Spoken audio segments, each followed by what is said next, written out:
Brad Williams, Labor Compliance Group. In this video, I'm going to walk you through a number of different steps in navigating this new DIR service portal. In other words, your public works and your certified payrolls, etc., etc. To get to this particular landing page, just search DIR portal. You're going to have a link.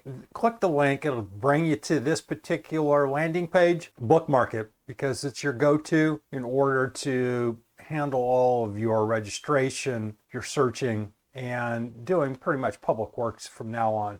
In order to navigate this thing, we have this public works support, eCPR search, contract registration, project registration, register and log in. What I'm going to do is I'm going to walk you through a test. In other words, you can go through, do everything you need to do without having to pay up front. Then once you're ready to go, you can pay and you'll actually have a DIR number, registration number. But until then, I'm going to just give you some test information. Why? Well, because if you're unfamiliar with this system, testing it is something you should have that ability to do. DIR, in their brilliance, elected not to provide a tests site, and that's a sad part on DIR, but it's DIR. We'll leave it at that. I'm going to have videos on all this stuff, but let's just focus today on register. Hit this register button right here, and you're going to see this information. Ignore this as a QME physician. You'll never delve into that. Our focus here is Public Works Contractor, awarding body. An awarding body is the group you're working with. In other words, Los Angeles would be an awarding body. San Francisco would be an awarding body. Sacramento, awarding body. That's who you are signing a contract with. But as a public works contractor and subcontractor, you have to go through this particular link. Click it, and you're going to need a bunch of information. Here is just a list of stuff, and I'm not going to go through and re-register. I'm going to open up my test site, and I'm going to walk you through what I did, and then you can go ahead and test this. Here's how you create a new account. You're just going to use some common sense stuff. What's critical here, your email address. This is critical. All this other stuff you can just make up. So I used John Smith or something like that. We'll see in a second. You're going to need this stuff because if you don't have it, you'll never be able to get back in here and test. So just be careful and remember your email address. Phone number is not relevant. Then at the point you need to register, you can't delete this. So it's going to be in their file forever, and that's their fault. DIR doesn't have any way to allow you to delete information. So there's a bunch of junk information within DIR, but that's not your concern. The goal here is to figure out how to navigate this thing, and you're going to find that you're going to need a ton of information up front. So with that being said, I'm going to put this on pause for a second. I'm going to log into my account, and then I'm going to show you what to do next. Okay, here is my test site. What I did is I used Joe Smith.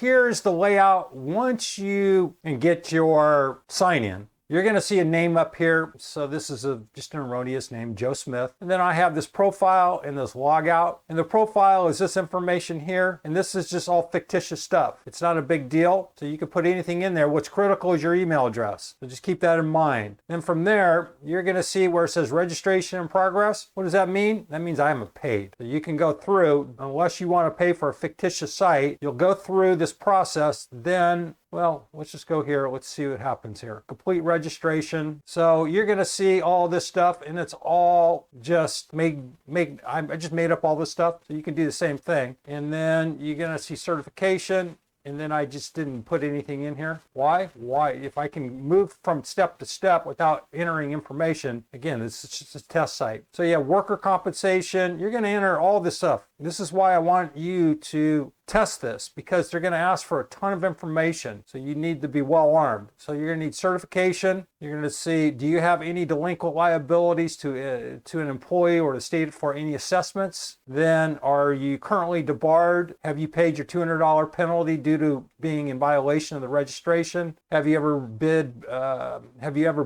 listed on a bid proposal, been awarded or working on a public works and prevailing wage project without first registering? All right. Then you can go down here, workers' compensation. You're going to need to have all this information. This is pre-registration, FYI. Then you have agent of service. What is that? That means if you're sued, you have to have a named individual and an address where you can be served. In my experience, about 90 95% of contractors are their own agent of service. So basically, you're just going to list your address, unless you're working with an attorney or someone that will act as an agent for you. If you're working outside of the state of California, Nevada, or Oregon, you could have an agent of service. You pay them a couple $100 a year. They will get whatever lawsuit information or any legal stuff, and they'll forward it to you. Then you'll have this period of payment. Okay, this is where they want your money, and you can go out to 3 years if you want. You can read this information, and then payment of penalty, blah, blah, blah, and then you can hit submit. Well, you don't have to hit submit.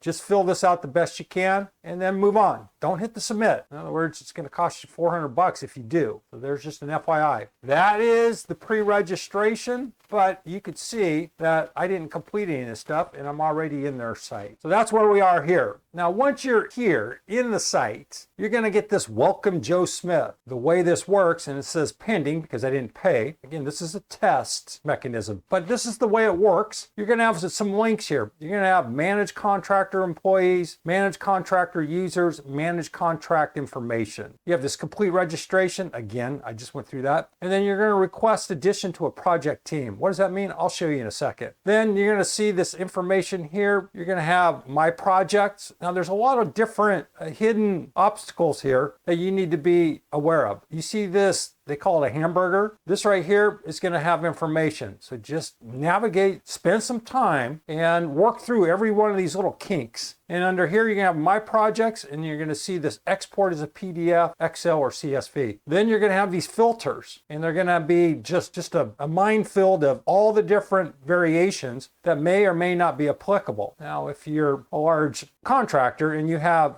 600 projects, okay, that's an exaggeration. You have a couple hundred projects. Well, maybe this filter will be helpful, but you can experiment, you can choose, and this is just standard stuff. This is how you can filter your information. Relevant? Only you'll know that. Then you'll have new criteria. You can put in your other criteria, et cetera, et cetera. Now, in terms of request addition to a project, this is important here. You're going to hit request, and then you're going to have all of this stuff here. Now, what you're going to want to do, this is DIR project ID or project name. From now on, if this is all new to you, critical, the best way to navigate DIR today is you always have to have a project ID number. So whenever you win a bid on a future project, the first thing you want to ask is project ID number. You have to have it. You cannot navigate this DIR stuff without a project ID number. You'll be lost. Project name. There's a problem with the project name, and that is the project name could have some variations. It could be spelt wrong. You could spend hours trying to figure out where the particular project is. So you have to request an addition to a project. What does that mean? That means there'll be an ID for a specific project that you have to tie to. And you have to work with the awarding body. Let's say it's the County of Los Angeles. They'll be on top of the game here. They've been doing this now for almost a year, so they should be aware of how to communicate with you. But this is what you're going to do. You could see here, and this goes on forever. You could see there's hundreds of thousands of different projects out there. You're going, well, how do I? Well, you're going to see this number. That's the only way you're going to find it. Because if you try to use a project name, it'll just be crazy. So what you want to do is you want to, now your name, once you register, you're going to have this fictitious, this 200, and then this Joe Smith. That's a contractor ID number, your registration number, and Joe Smith. That's going to autofill here. But if you have other individuals, Jane Doe, you can click that particular deal, and then you can request a subcontractor. If you do that, you're going to have this, and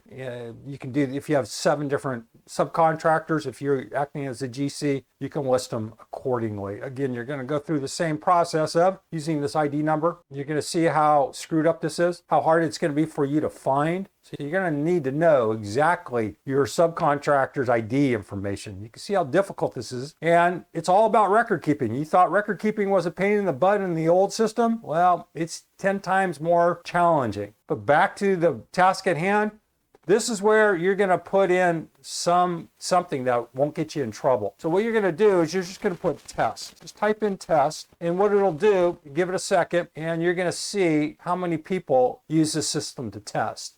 So what I did, I just went test and I kept scrolling, and you're going to see test, and then just keep scrolling down until if you find something that says test, you can see test only, city of DIR. Well, that's fictitious. But what you need to do is you have to, see, I lost it. I don't know where it went. See how challenging this is? Because this thing is loading. You see how it's loading? And it's moving, checking out all the different tests. So test new AB. No, that's probably not good. So find something that says test here and test here. And the further you go down, the less problems you're going to have, because this thing is loading and loading and loading, and you can see how many tests there were. What you're going to do is you're going to marry a particular test. In other words, you're going to find this ID number and make sure you write it down just so you can always reference it, because that's how you're going to find your project. And that's what I did. I just found a project, and I'm going to back out here and be careful here, because navigating this thing could take you all the way back to the beginning, and you don't want to do that. So you're going to have to go, you can go up here to the breadcrumb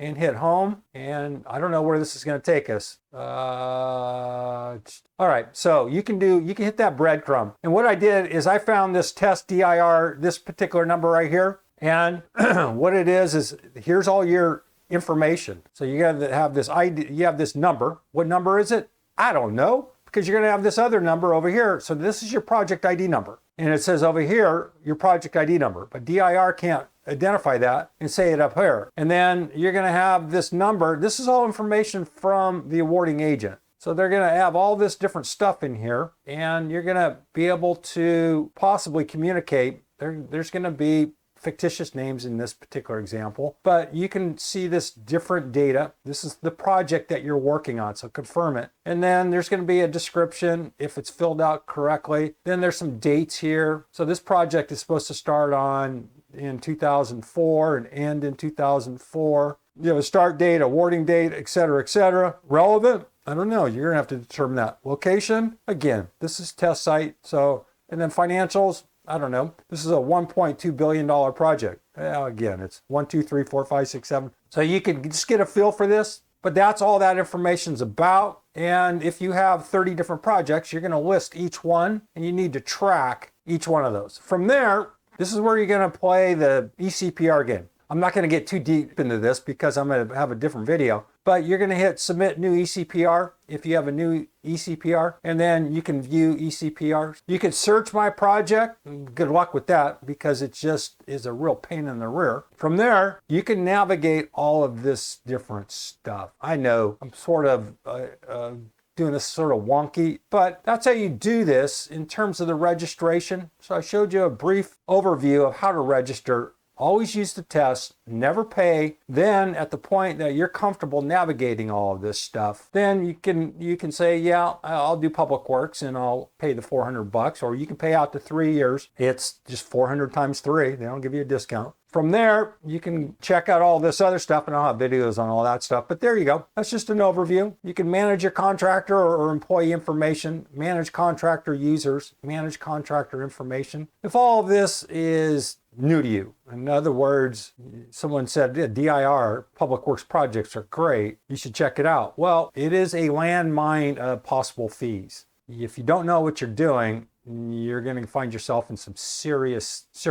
problems. That being said, if you're completely confused, I have a bunch of courses. LaborComplianceGroup.com, I have courses on DIR and Davis-Bacon. You're going to find here this DIR labor compliance rules and regulations. That's going to get you through all of the strict rules and regulations. It's 6 hours long. That's how complex DIR is. Navigating DIR websites, this is one of the probably the most valuable part of DIR, understanding the nuances and where to find information. From there, if you're doing a federal Davis-Bacon project, I have some summary information, so you could check that out.